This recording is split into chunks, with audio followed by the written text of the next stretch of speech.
Hello students, good morning. आज આપણે પી બ્લોકની અંદર તફાવત જોવાના છીએ સફેદ ફોસ્ફરસ અને રાતા ફોસ્ફરસનો, બરાબર। આના પહેલાંના લેક્ચરમાં આપણે ફોસ્ફરસ સફેદ ફોસ્ફરસ કઈ રીતે મેળવી શકાય તેનો અભ્યાસ કર્યો, બરાબર। તેની ફિઝિકલ પ્રોપર્ટીનો પણ આપણે અભ્યાસ કરી ચૂક્યા છીએ ઓલરેડી। तो आज आप सफेद फॉस्फरस और राता फॉस्फरस मेन डिफरन्स शू है, बराबर, जे 3 अथवा 4 मार्क अंदर अथवा हेतुलक्षी अंदर पूछाई सके एम है, बराबर। तो जोईए तफावत सफेद फॉस्फरस और रातो फॉस्फरस।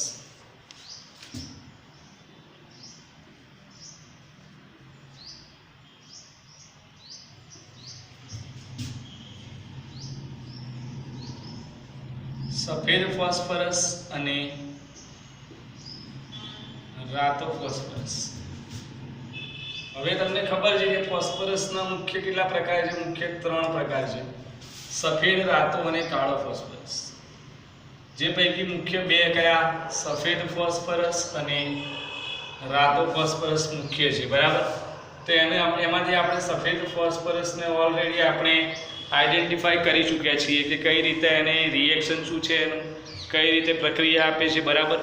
तो एना पछीनो नेक्स्ट टॉपिक छे तफावत।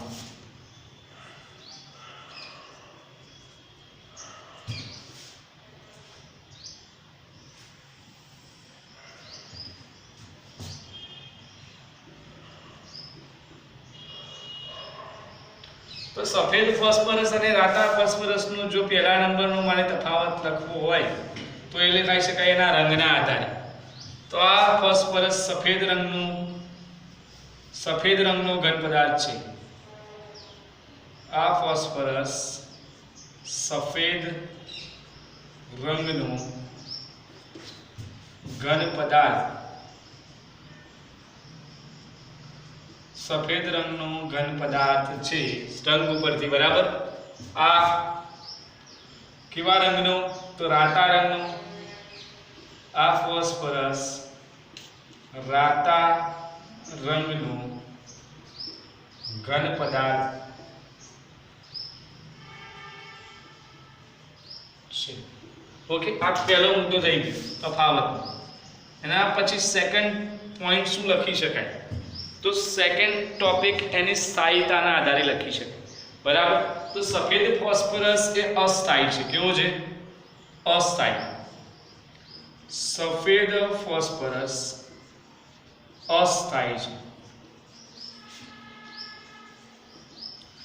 रातो फॉस्फरस स्थायी है। रातो फॉस्फरस केवो छे भाई? स्थायी है। एना पछी नेक्स्ट एनी द्राव्य। तो सफेद फॉस्फरस जे छे CH2 जेवा बिन ध्रुवीय द्रावक, ध्रुवीय द्रावक पूछे तो पानी ध्रुवीय द्रावक छे, बराबर। जे बधा ज कंपाउंड ने पोतानी अंदर ओगाळवानी क्षमता धरावे छे, बराबर। ज्यारे फॉस्फरस सफेद फॉस्फरस ए बिन ध्रुवीय द्रावक CH2 मां द्राव्य थाय छे। सफेद फॉस्फरस बिन ध्रुवीय द्रावक CH2 માં દ્રાવ્ય થાય છે, જ્યારે રાતો ફોસ્ફરસ CH2 માં દ્રાવ્ય થતો નથી।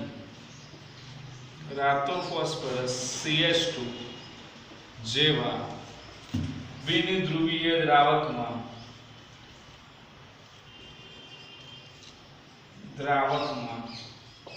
द्राव्य थतो नहीं, बराबर। आ थर्ड पॉइंट। फोर्थ नंबर नो पॉइंट है तेनु गलन बिंदु।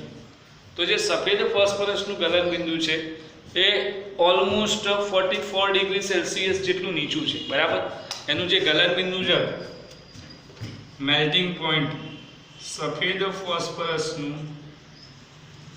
गलन बिंदु 44 डिग्री सेल्सियस जेटलू नीचू है। જ્યારે રાતા ફોસ્ફરસનું ગલનબિંદુ એ હાઈ છે, બરાબર, બહુ ઊંચું. રાતા ફોસ્ફરસનું ગલનબિંદુ 300 ડિગ્રી 600 ડિગ્રી સેલ્સિયસ જેટલું ઊંચું છે. હવે આને પ્રોડ્યુસ કઈ રીતે કરી શકાય રાતા ફોસ્ફરસ અને સફેદ ફોસ્ફરસને? તો રાતા ફોસ્ફરસને કઈ રીતે બનાવી શકાય? તો ફોસ્ફરસને હવાની ગેરહાજરીમાં 300 ડિગ્રી સેલ્સિયસ થી ઊંચા ટેમ્પરેચરે, ઊંચા તાપમાને પ્રક્રિયા કરાવતા રાતા ફોસ્ફરસમાં રૂપાંતરણ પામે છે.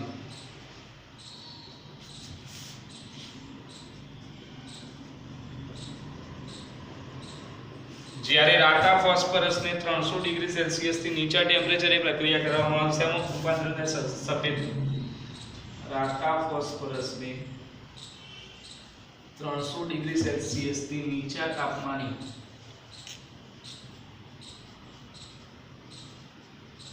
પ્રક્રિયા કરાવતા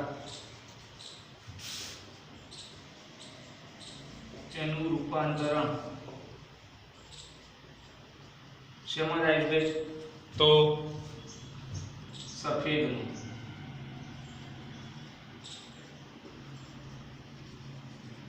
પાંચમો મુદ્દો. છઠ્ઠો મુદ્દો છે એનો આકાર. તો જે સફેદ ફોસ્ફરસનો આકાર જે છે એ ચતુષ્ફલકીય છે.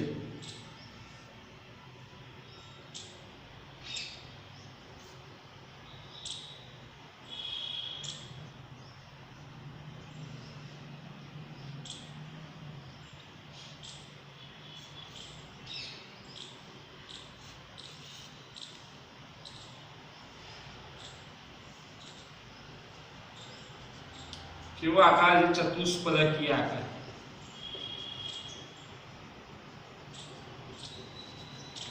જે આ બહુઆણ્વીય આકાર ધરાવે છે, બહુઆણ્વીય, એક કરતા વધુ અણુ.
શેનો છે?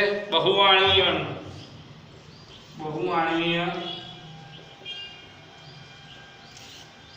સફેદ રાતા ફોસ્ફરસ. તો આ તફાવતના 6 મુદ્દા છે, બરાબર. 6 દુ 12 મુદ્દા, એમાંથી કોઈ બી 5 યાદ રાખવાના છે તમારે, જે યાદ રહે. ઓકે. તો પહેલો મુદ્દો કયો છે જોઈ લઈએ થોડું. સફેદ ફોસ્ફરસનો રંગ કેવો? સફેદ રંગનો ઘન પદાર્થ, અસ્થાયી, બિનધ્રુવીય દ્રાવક CH2 માં દ્રાવ્ય, ગલનબિંદુ 44 ડિગ્રી સેલ્સિયસ, કેટલા તાપમાને? 300 ડિગ્રી સેલ્સિયસ થી નીચા ટેમ્પરેચરે હવાની ગેરહાજરીમાં પ્રક્રિયા કરવામાં આવે, શેમાં રૂપાંતરણ પામે? રાતા ફોસ્ફરસમાં. ચતુષ્ફલકીય, રાતા રંગનો, સ્થાયી, બરાબર. CH2 માં દ્રાવ્ય, ગલનબિંદુ ઓલમોસ્ટ 600 ડિગ્રી સેલ્સિયસ જેટલું હાઈ અને 300 ડિગ્રી સેલ્સિયસ થી બિલો ટેમ્પરેચરે, બરાબર. એનું રૂપાંતરણ શેમાં થાય? સફેદમાં. અને એનો આકાર કેવો? બહુઆણ્વીય આકાર ધરાવે છે. હવે એક ફોસ્ફીન PH3, ફોસ્ફીનની બનાવટ કઈ રીતે કરી શકાય? PH3 ફોસ્ફીન ફોસ્ફીનની બનાવટ, પ્રિપરેશન ઓફ ફોસ્ફીન.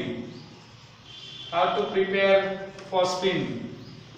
ફોસ્ફીનને કઈ રીતે બનાવી શકાય? તો ફોસ્ફીનને બનાવવા માટેની એક સિમ્પલ મેથડ છે કેલ્શિયમ ફોસ્ફાઇડ. કેલ્શિયમ ફોસ્ફાઇડની બે દ્રાવક સાથે પ્રક્રિયા કરવામાં આવે, H2O કાં તો HCl. તો એની સાથે પ્રક્રિયા કરાવીએ તો સિમ્પલી આપણે પ્રોડ્યુસ કરી શકીએ છીએ શું? ફોસ્ફીન. બરાબર. તો નંબર 1 બનાવટ Ca3P2 કેલ્શિયમ ફોસ્ફાઇડનું સૂત્ર કેલ્શિયમ ફોસ્ફાઇડ અને કહેવાય કેલ્શિયમ ફોસ્ફાઇડ એની પ્રક્રિયા કરીએ 6 મોલ H2O સાથે 6 મોલ H2O. હવે જોઈ લેવાનું કે ફોસ્ફરસ કેટલા છે? 2. તો આગળ મૂકી દેવાના 2P. બરાબર. હાઇડ્રોજન કેટલા છે? 6 દુ 12. તો અહીંયા pH3 એટલે 6 દુ 3 દુ 6 હાઇડ્રોજન આવી ગયા. બાકી શું વધ્યું? કેલ્શિયમ અને બાકી H2 વધ્યા એટલે calcium 3 CaOH twice calcium hydroxide એની પર જ મળશે. બરાબર.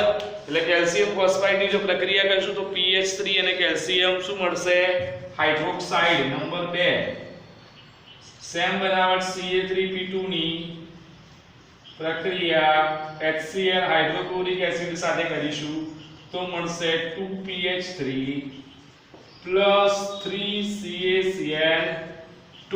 બરાબર. Calcium chloride. અહીંયા કેલ્શિયમ હાઇડ્રોક્સાઇડની જગ્યાએ શું મળશે? હવે કેલ્શિયમ ક્લોરાઇડ. બરાબર. આ ત્રીજા નંબરની બનાવટ, સોરી બીજા નંબરની. એના પછી નેક્સ્ટ બનાવટ છે NaOH એટલે લેબ મેથડ. લેબ મેથડ લેબોરેટરીમાં કઈ રીતે પ્રોડ્યુસ કરી શકાય? તો લેબોરેટરીમાં બનાવવા માટે સફેદ ફોસ્ફરસની NaOH અને 3HNO અથવા HNO3 સાથે પ્રક્રિયા કરવામાં આવે તો પહેલા ફોસ્ફરસ જોઈ લેવાનું, pH3 બનાવી દેવાનું. pH3 બની ગયું. પછી સોડિયમ છે એટલે 3NaHPO2. બરાબર. 3NaHPO2 સોડિયમ હાઇપોફોસ્ફાઇડ બનશે. સોડિયમ હાઇપોફોસ્ફાઇડ. બરાબર. સોડિયમ હાઇપોફોસ્ફાઇડ.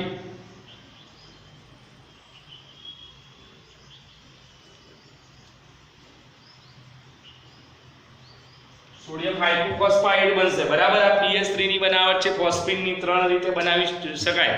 પહેલી કેલ્શિયમ ફોસ્ફાઇડની H2O અને કેલ્શિયમ ફોસ્ફાઇડની HCl સાથેની પ્રક્રિયા શું મળે? pH3. બીજી લેબમાં NaOH અથવા HNO3 અથવા 3HNO સાથે પ્રક્રિયા કરીએ તો આપણને શું મળશે? ફોસ્ફાઇડ. બરાબર. તો સફેદ ફોસ્ફરસ અને રાતો ફોસ્ફરસ અને આ બનાવટ મોસ્ટ IMP છે. બરાબર. તો પ્લીઝ હજુ તમે મારા કોઈ લેક્ચર ના જોયા તો મારી YouTube channel bright tuition classes subscribe કરીને પણ તમે જોઈ શકો છો. Thank you.